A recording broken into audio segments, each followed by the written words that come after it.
Hi, good afternoon. Today I would like to talk about how gravity shapes the flame of a candle.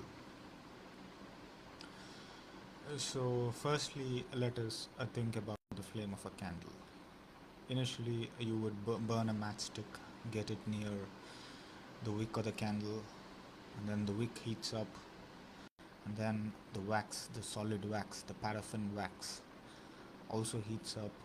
The wick consists of some paraffin wax. That part of the paraffin wax heats up, and the wax nearby the wick also heats up. And after heating up, it changes into a liquid. But the most important thing with the wax is it not only changes into a liquid, but some molecules of the wax also change into gas. And this is the reason why a flame is produced. I will talk a little bit more detail about this, but before that, let us know a little about what paraffin wax actually is. What is it made up of? Well, it is made up of a chain of carbon atoms connected to hydrogen. Basically, it is called hydrocarbon, and once these hydrocarbon molecules receive heat from the matchstick, they firstly turn into liquid, as I told you. But there are some small number of molecules that also escape to the surrounding air from the wick, as well as the surrounding wax around the wick. This is because these molecules have gained enough energy, in this case the heat energy or the thermal energy, to be able to escape to the surrounding air. But only a small number of such molecules escape to the surrounding air, the hydrocarbon molecules. Because these hydrocarbon molecules have such large amounts of thermal energy, they have enough energy to push aside the air to be able to occupy the space surrounding the wick. Often their energies are so high that they push the air, consisting of nitrogen, oxygen, majority of the molecules are nitrogen, oxygen. These hydrocarbon molecules of the paraffin wax have enough energy to push aside the air. They push the air so much that they create a large volume for themselves to move around in that space after pushing aside the air molecules. And those small number of molecules don't require such large volume, but still they're able to create that large volume because of the thermal energy that they gain from the heat of the matchstick initially. So if you were to take the small number of gas molecules, the small number of hot gas molecules, the gravity acting on these hot molecules, there will be some magnitude of gravity. But if you were to find the pull of the gravity on a 1 meter cube area, or the volume, sorry, you would find that the gravity is low because there are small molecules and large volume. And I told you the large volume comes because the small molecules have high energy, high thermal energy to push aside the air molecules. And second is there are air molecules surrounding this patch of hot gas. One can call it a hot column of gas on the top of the wick. There are some air molecules, and these air molecules are not as hot as the gas in that patch. These air molecules are cold. These air molecules are dense, and hence these air molecules will sink beneath the hot column of gas. And they sink because the gravity on those dense air molecules is much higher than the gravity on the less dense hot gas molecules in that hot patch of air. And after the cold air sinks beneath the hot air begins to rise. It is an important fact to note here that hot air does not rise by itself.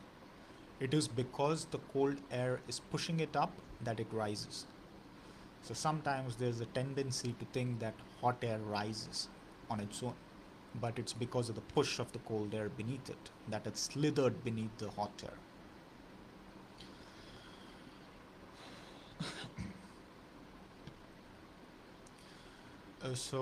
After that, the hot air keeps rising, and it also mingles or mixes with the oxygen of the air.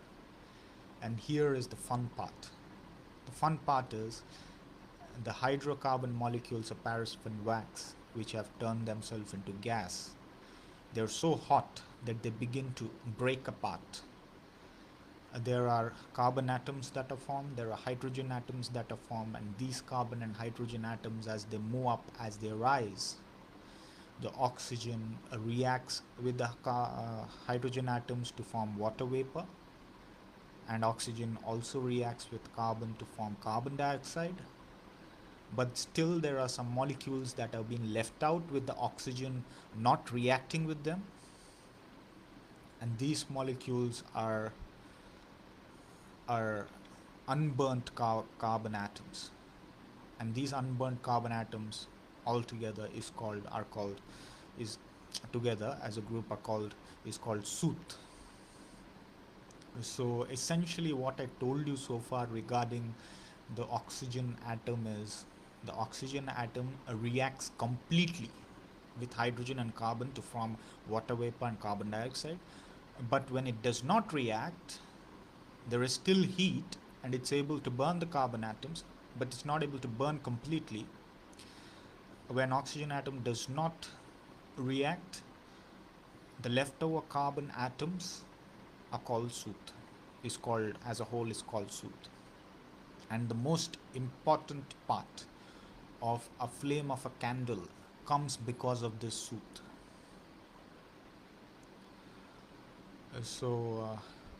I told you that the carbon dioxide is formed and water is formed. So carbon dioxide and water also lift with the hot air after they are formed.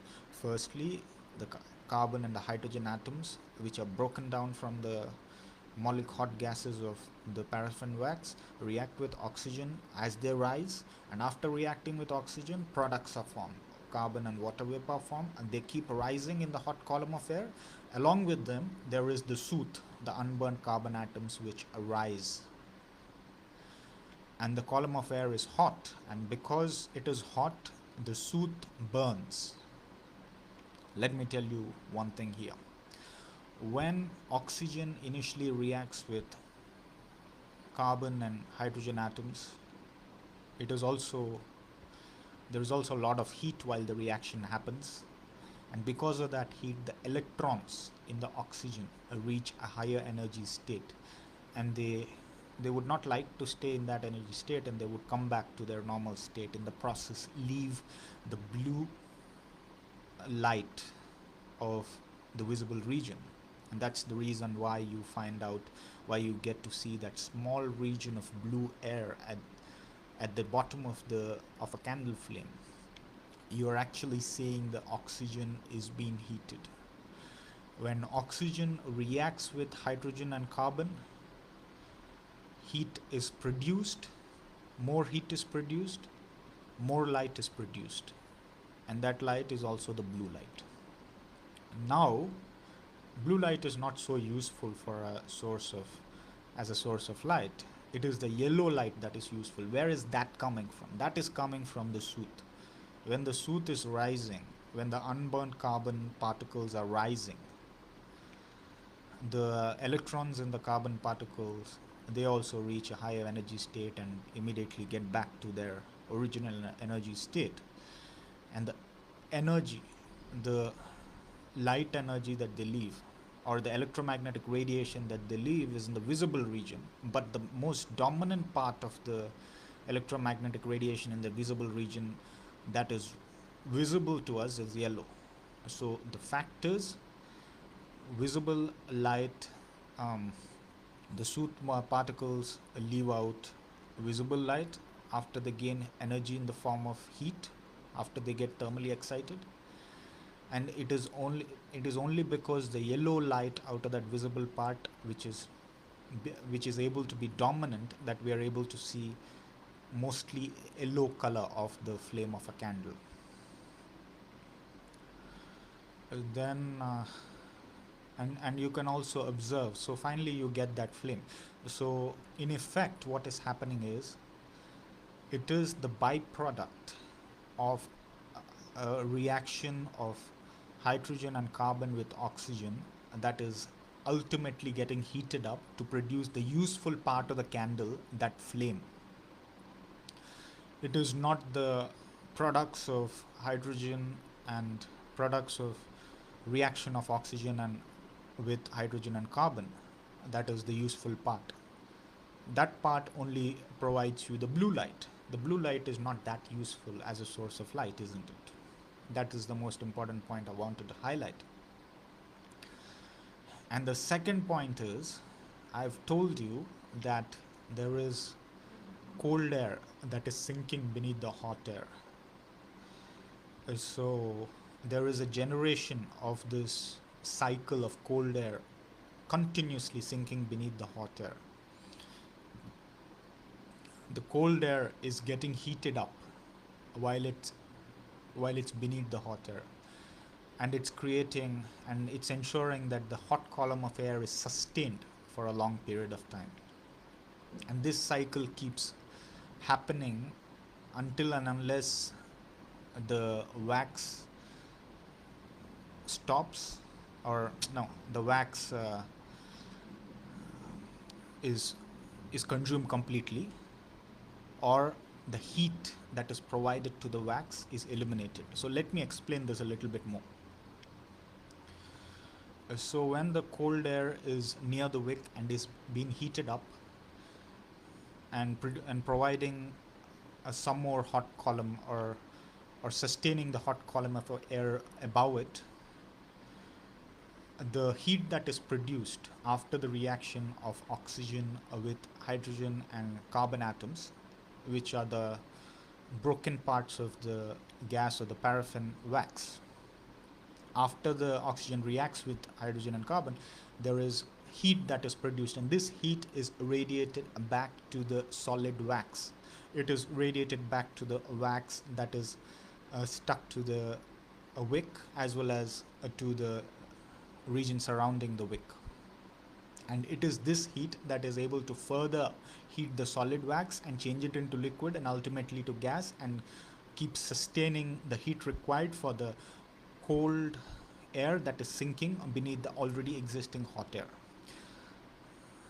So that is the most important point. So until and unless the wax get consumed, or the source of heat is eliminated, like for example if the candle is blown away, this continuous cycle of provision of heat from the flame as well as to the flame keeps happening. All right. So I've told you there I've told you two important points so far, and let me come to the third point. It is with regard to the soot. It is with regard to the unburnt carbon particles. Unburnt carbon particles, I already told you, are responsible for the formation of the yellow flame. That is clear. But the unburnt carbon particles, those atoms also, in the presence of heat in the hot column of gas, also react with each other and combine. And because of this combination, variety of products are formed. And one interesting product that is formed is nano diamond. So you will be quite surprised to know that in an average flame of a candle, there are around 1.5 million nano diamonds that are produced per second. But the problem is they don't stay that way. They get destroyed because of the heat. And the heat there is around 1000 degrees centigrade. So far we have seen that the yellow part of the flame is created by the unburnt carbon particles, We have also seen that the process of the cycle between the hot air as well as the cold air is sustained because the heat is radiated back to the candle, and the candle itself gives away its own gases. And now we have seen that there are nano diamonds that are produced which immediately get destroyed, 1.5 million nano diamonds per second. The next important point I would like to stress on is you have that characteristic teardrop shape or the elongated shape of the flame. I would like to tell you that the flame is elongated only because there is high gravity on earth. Let me question you. Let me tell you from what I told you so far. I told you that there is this cold air that is sinking beneath hot air, and the cold air is sinking beneath because of gravity, isn't it? Because the cold air is dense, per cubic centimeter the gravity is high on this cold air compared to the gravity on per cubic centimeter of hot air, and therefore it sinks. Now imagine if the gravity were not strong. Imagine that if the candle is lit up in space, you would not have as much gravity as on earth. You would have microgravity, or you might not even have any gravity. In such a case, what would happen? What do you think would happen? What would happen is there won't be nothing to push the hot air column. There won't be that cold air that will be pulled by the force of gravity, that will be pulled by the force of gravity, because of which the cold air would not settle beneath the hot air and cause it to rise. And if the hot air does not rise, do you think elongated form or the elongated shape of the candle will form, or the teardrop shape will form? Unlikely. And that's what is found out in space as well. NASA had conducted experiments in space and found out that when the candle is lit, there is only a spherical shape that is produced after it's lit, and it's also bluish in color. So I have, from this video, I have talked about 4 important points. The first point is it is a byproduct of the reaction of oxygen with hydrogen and carbon atoms that is giving out the useful part of a candle flame. The second is the hot column of air that is produced rises only because cold air surrounding it is able to sink. Hot air does not arise by itself. It definitely has a lot of energy, but it does not rise to such a height as the column of air specified in the flame of candle unless the cold air sinks beneath it. That's number 2. Number 3, very interesting thought, is that nano diamonds are formed, and they're not only formed, they're formed in huge numbers, 1.5 million per second. But they're also destroyed at the same time, so one cannot retrieve it unless probably they use some methods or something. And fourth is that the teardrop shape of the candle, or the elongated portion of the candle, is produced only because of gravity. If there is no gravity, the flame would be almost spherical. I hope you found this video about the flame of a candle interesting. I certainly found it very interesting. Thank you.